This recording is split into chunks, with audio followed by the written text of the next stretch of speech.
Mint Reading presents The Chronicles of Narnia, The Magician's Nephew, by Clive Staples Lewis, read by John. This is a story about something that happened long ago, when your grandfather was a child. It is a very important story, because it shows how all the comings and goings between our own world and the land of Narnia first began. In those days, Mr. Sherlock Holmes was still living in Baker Street, and the Bastables were looking for treasure in the Lewisham Road. In those days, if you were a boy, you had to wear a stiff Eton collar every day, and schools were usually nastier than now. But meals were nicer. And as for sweets, I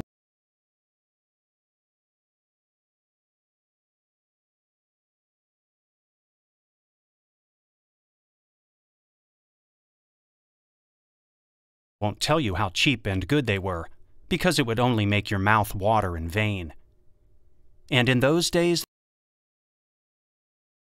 there lived in London a girl called Polly Plummer. She lived in one of a long row of houses, which were all joined together.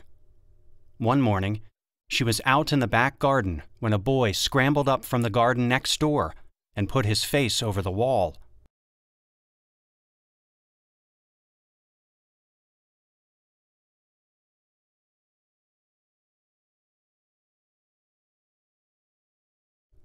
Polly was very surprised, because up till now there had never been any children in that house, but only Mr. Ketterly and Miss Ketterly, a brother and sister, old bachelor and old maid, living together. So she looked up.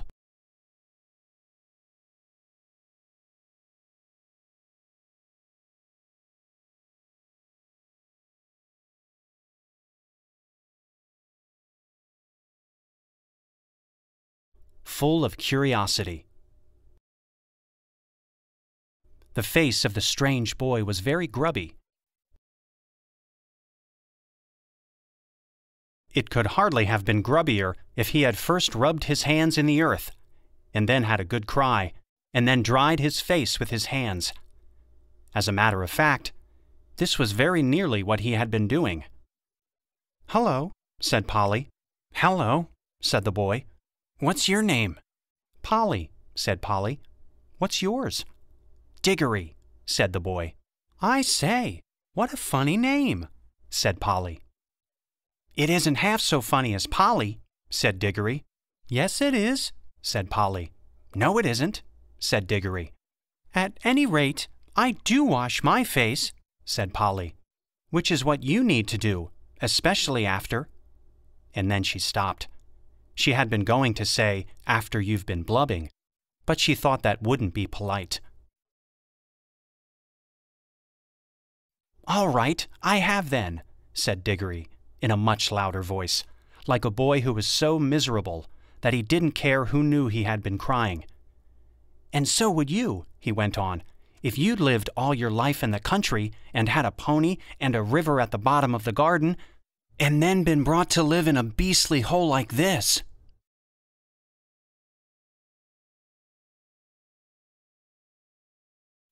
"London isn't a hole," said Polly indignantly, but the boy was too wound up to take any notice of her, and he went on.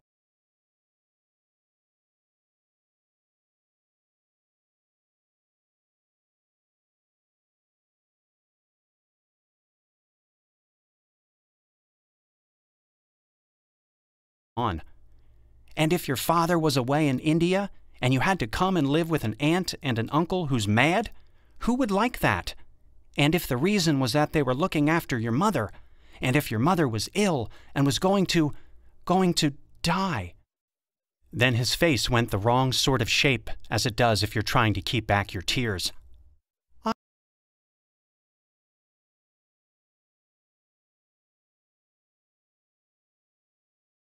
"I didn't know. I'm sorry," said Polly humbly.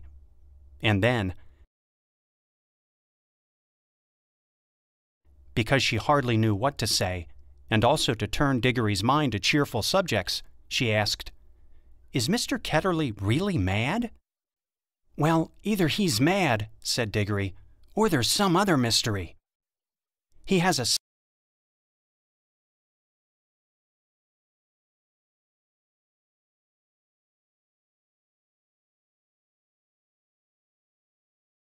study on the top floor, and Aunt Letty says I must never go up there. Well, that looks fishy to begin with. And then there's another thing. Whenever he tries to say anything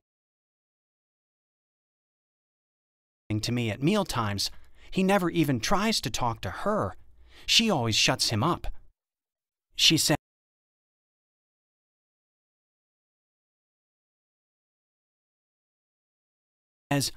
"Don't worry the boy, Andrew," or "I'm sure Diggory doesn't want to hear about that." Or else, "Now, Diggory, wouldn't you like to go out and play in the garden?" What sort of things does he try to say? I don't know. He never gets far enough. But there's more than that. One night, it was last night in fact, as I was going past the foot of the attic stairs on my way to bed, and I don't much care for going past them either, I'm sure I heard a yell. Perhaps he keeps a mad wife shut up there. Yes, I've thought of that. Or perhaps he's a coiner.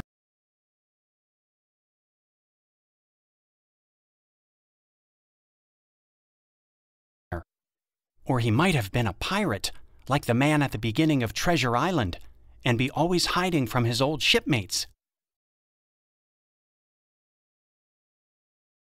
How exciting, said Polly. I never knew your house was so interesting. You may think it interesting, said Diggory, but you wouldn't like it if you had to sleep there. How would you like to lie awake listening for Uncle Andrew's step to come creeping along the passage to your room?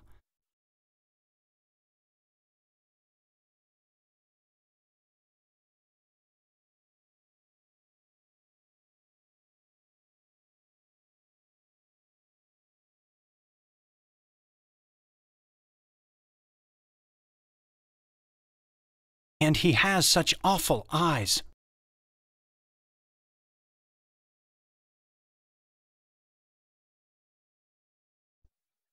That was how Polly and Diggory got to know one another. And as it was just the beginning of the summer holidays, and neither of them was going to the sea that year, they met nearly every day. Their adventures began chiefly because it was one of the wettest and coldest summers there had been for years.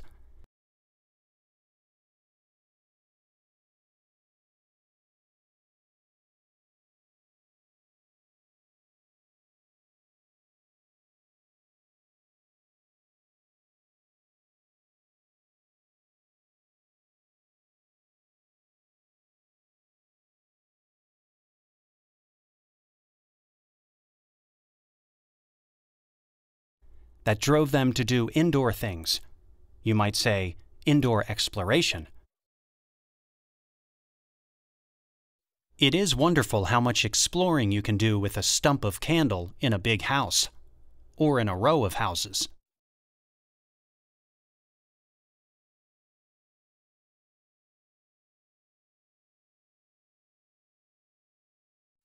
Polly had discovered long ago that if you opened a certain little door in the box room attic of her house, you would find a cistern and a dark place behind it, which you could get into by a little careful climbing. The dark place was like a long tunnel with brick wall on one side and sloping roof on the other. In the roof, there were little chunks of light between the slates.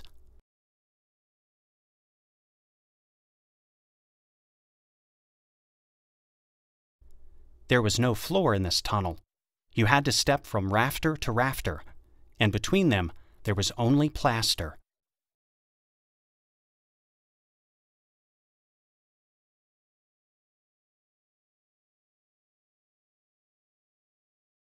If you stepped on this, you would find yourself falling through the ceiling of the room below.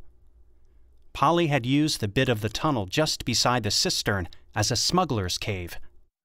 She had brought up bits of old packing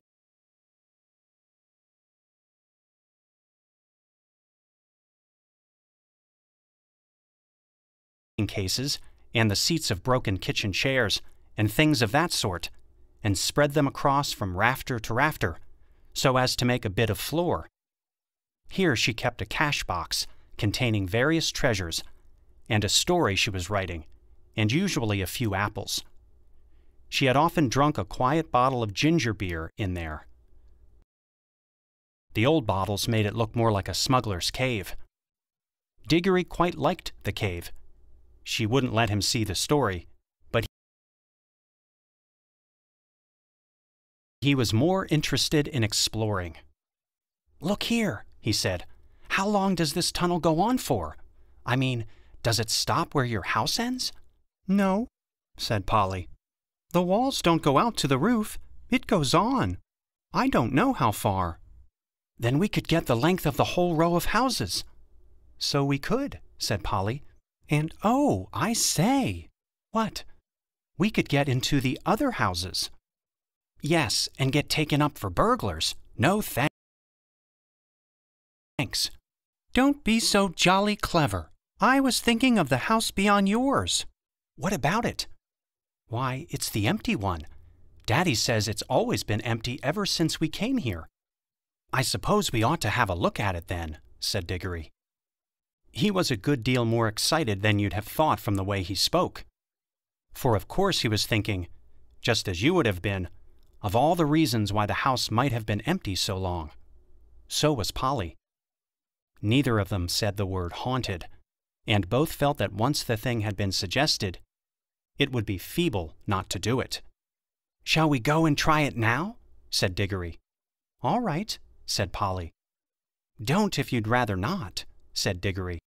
"I'm game if you are," said she. "How are we to know we're in the next house but one?" They decided they would have to go out into the box room and walk across it, taking steps as long as the steps from one rafter to the next. That would give them an idea of how many rafters went to a room. Then they would allow about 4 more for the passage between the 2 attics in Polly's house, and then the same number for the maid's bedroom as for the box room. That would give them the length of the house. When they had done that distance twice, they would be at the end of Diggory's house.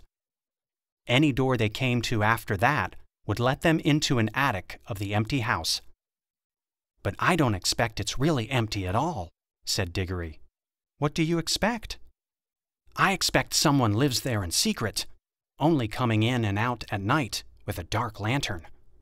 We shall probably discover a gang of desperate criminals and get a reward.